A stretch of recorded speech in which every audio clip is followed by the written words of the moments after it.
आतंकवाद फैलाने और आतंकी हमलों के लिए न हो, हमें इस बात के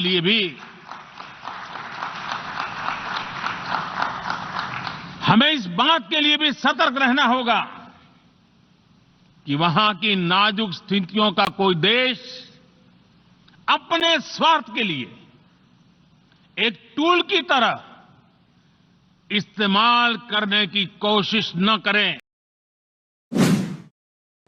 हेलो फ्रेंड्स, अभी हाल ही में 22 सितंबर को भारत के प्रधानमंत्री नरेंद्र मोदी अमेरिका की यात्रा पर गए और सबसे पहले उन्होंने मुलाकात करी अमेरिका के 46वें राष्ट्रपति जो बाइडेन से, और उन्हीं के साथ उनकी मुलाकात हुई अमेरिका के वाइस प्रेसिडेंट कमला हैरिस से भी। तो ये पीएम मोदी की जो बाइडेन के साथ दूसरी बार मुलाकात थी, क्योंकि इससे पहले जब Joe Biden as a vice president हुआ करते थे अमेरिका, उस वक्त बराक ओबामा अमेरिका के राष्ट्रपति हुआ करते थे।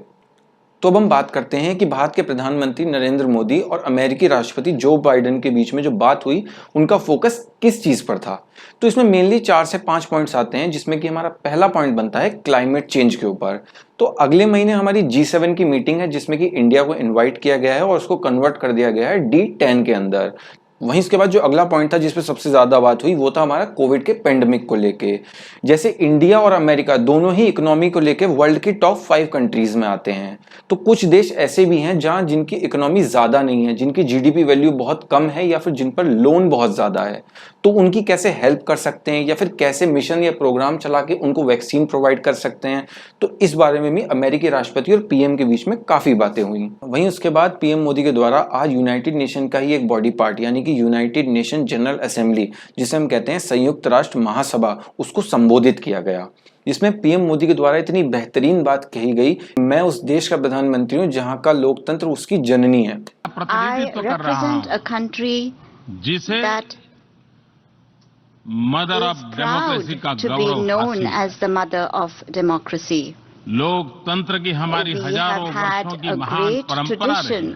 और उसी के बाद पीएम मोदी ने बताया कि भारत में किस तरीके से पीएलआई स्कीम्स चलाई जा रही हैं, या फिर वैक्सीनेशन ड्राइव कितनी तेजी से करोड़ों वैक्सीन रोज लोगों को लग रही हैं, या फिर किस तरीके से इंडिया के अंदर मैन्युफैक्चरिंग हो रही है, जो प्रोग्राम चलाया जा रहा है आत्मनिर्भर भारत। वहीं उसी के साथ साथ जो इंडिया ने अपना 75वां स्वतंत्रता दिवस मनाया है, जो अमृत महोत्सव चलाया, उसके बारे में भी उन्होंने यूनाइटेड नेशन की जनरल असेंबली के अंदर बात करी। वैक्सीनेशन डेवलपमेंट और मैन्युफैक्चरिंग में जी जान से जुटा है। इसके बाद इनके द्वारा कहा गया कि भारत ने विश्व की पहली डीएनए वैक्सीन, जो कि 12 साल से ऊपर के लोगों को लगाई जा सकती है, वो डेवलप कर ली है, जिसमें कि एक एमआरएनए वैक्सीन भी होगी और एक नेजल वैक्सीन भी होगी। दुनिया की पहली डीएनए वैक्सीन विकसित कर ली है, जिसे 12 साल की आयु से ज्यादा के सभी लोगों को लगाया जा सकता है।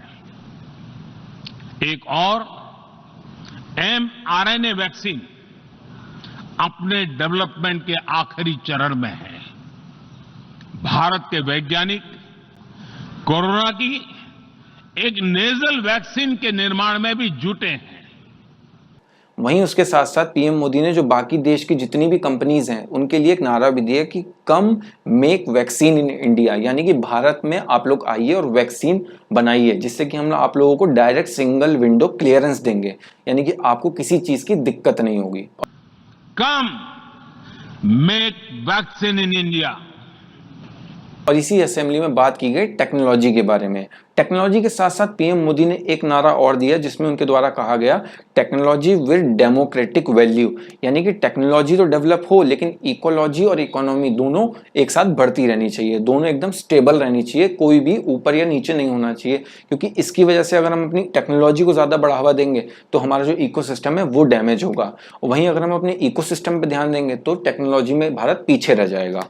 टेक्नोलॉजी विथ डेमोक्रेटिक वैल्यूज, ये सुनिश्चित करना भी आवश्यक है। और पीएम मोदी के द्वारा ये बात कही गई कि कैसे कोरोना ने पूरे विश्व को एक बात सिखा दी कि इकोनॉमी गिरने के बाद कैसे किसी देश को डाइवर्सिफाई हो जाना चाहिए, अपनी ग्लोबल वैल्यूज को पहचानना चाहिए, उसी के बाद वो देश आगे निकल सकता है। और इसी के साथ साथ पीएम मोदी के द्वारा क्लाइमेट चेंज के ऊपर भी बात कही गई, जिसमें कि उनका कहना यह था कि 450 मेगावाट एनर्जी भारत जनरेट कर लेगा रिन्यूएबल एनर्जी से।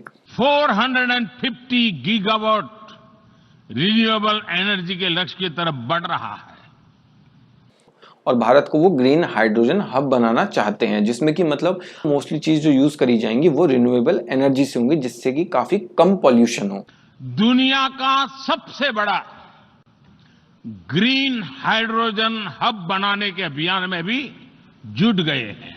और इस मीटिंग का जो सबसे बेस्ट पार्ट था वो था कि जब पीएम मोदी ने पॉलिटिकल टूल के बारे में बात करी, कि मतलब दुनिया के अंदर कुछ देश ऐसे हैं जो कि पॉलिटिकल टूल के नाम पे टेररिज्म को प्रमोट करते हैं, जिसका सीधा सीधा पता लगता है कि इन्होंने चाइना और पाकिस्तान के बारे में बात करी, कि मतलब कैसे ये लोग अफगानिस्तान की जमीन को यूज करते हैं टेररिज्म को प्रमोट करने के लिए। जो देश आतंकवाद का पॉलिटिकल टूल के रूप में इस्तेमाल कर रहे हैं, उन्हें ये समझना होगा कि आतंकवाद उनके लिए भी उतना ही बड़ा खतरा है।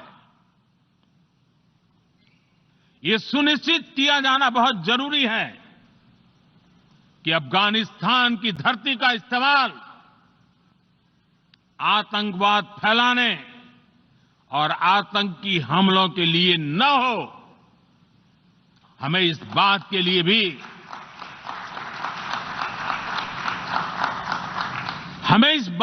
भी सतर्क रहना होगा कि वहां की नाजुक स्थितियों का कोई देश अपने स्वार्थ के लिए एक टूल की तरह इस्तेमाल करने की कोशिश न करें। वहीं इसी के साथ साथ जो भारत का 75वां स्वतंत्रता दिवस था, जिसमें कि भारत ने आजादी का महोत्सव पर्व चलाया था, उसमें 75 सैटेलाइट्स ऐसी भेजी जा रही हैं जो कि स्कूल और कॉलेज के बच्चों के द्वारा डेवलप की जाएंगी। अपनी आजादी के 75 वर्ष के उपलक्ष्य में जब हम आजादी का अमृत महोत्सव मना रहे हैं, भारत 75 ऐसे सैटेलाइट्स को अंतरिक्ष में भेजने वाला है जो भारतीय विद्यार्थी स्कूल कॉलेजों में बना रहे हैं। तो यही था आज की वीडियो में, जिसमें कि भारत के प्रधानमंत्री अमेरिका की यात्रा पर गए, जिसमें कि सबसे पहले उन्होंने अमेरिका के राष्ट्रपति जो बाइडेन से मुलाकात करी। उसके बाद उन्होंने क्वाड की जो मीटिंग थी उसमें वो शामिल हुए, और उसी के साथ साथ उन्होंने यूनाइटेड नेशन की जनरल असेंबली में भारत को संबोधित किया। तो उम्मीद करता हूँ वीडियो आपको पसंद आई होगी। अगर वीडियो अच्छी लगी तो वीडियो को लाइक करें, शेयर करें, चैनल को सब्सक्राइब करें। तब तक के लिए मैं मिलता हूँ नेक्स्ट वीडियो में एक और टॉपिक के साथ। Good bye.